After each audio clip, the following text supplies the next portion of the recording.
નમસ્કાર દર્શક મિત્રો, હું શીતલ મહેતા ન્યૂઝ ઓફ કચ્છમાં આપનું સ્વાગત છે। જોઈએ આજના સમાચાર। કીરા ડુંગરની તળેટીમાં માલધારીઓનો મોરચો, સોલાર કંપની સામે 11 ગામના લોકોનો આક્રોશ, 5 દિવસમાં નિર્ણય લેવા ચીમકી। સોલાર કંપની સામે 11 ગામના ગ્રામજનોનો આક્રોશ, 5 દિવસમાં નિર્ણય નહીં આવે તો માલ ઢોર સાથે ઉપવાસની ચીમકી। નખત્રાણા તાલુકાના ફુલાઈ જૂથ ગ્રામ પંચાયત વિસ્તારમાં સોલાર કંપનીની કામગીરી સામે સ્થાનિકોમાં ભારે રોષ ફાટી નીકળ્યો છે। કીરા ડુંગરની તળેટીમાં યોજાયેલી વિશાળ બેઠકમાં ફુલાઈ પંચાયત હેઠળ આવતા 11 ગામોના માલધારીઓ, સરપંચો અને ગ્રામજનોએ એક જૂથ બની કંપની સામે મોરચો માંડ્યો હતો।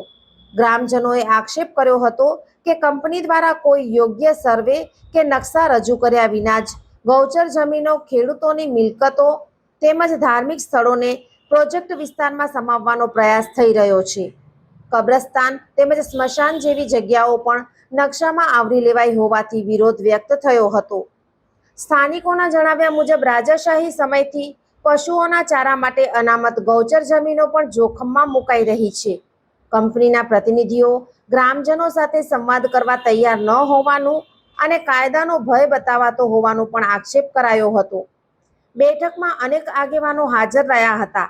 આગેવાનોએ સ્પષ્ટ જણાવ્યું હતું કે તેઓ વિકાસ વિરોધી નથી, પરંતુ રીસર્વે કરીને ગ્રામજનોને વિશ્વાસમાં લઈને જ કામગીરી થવી જોઈએ। 5 દિવસમાં યોગ્ય નિર્ણય નહીં લેવાય તો કીરા ડુંગરની તળેટીમાં માલઢોર સાથે અચોક્કસ મુદ્દતની ભૂખ હડતાલ શરૂ કરવાની ચેતવણી આપવામાં આવી છે। આ ઉપરાંત છારી ઢંઢ અભયારણ્ય અને રામસર સાઇટ નજીક સોલાર અને પવન ઉર્જા પ્રોજેક્ટોથી હજારો પક્ષીઓના વસવાટ અને પ્રાકૃતિક શાંતિ પર પણ વિપરીત અસર થવાની ગંભીર ચિંતા વ્યક્ત કરવામાં આવી હતી।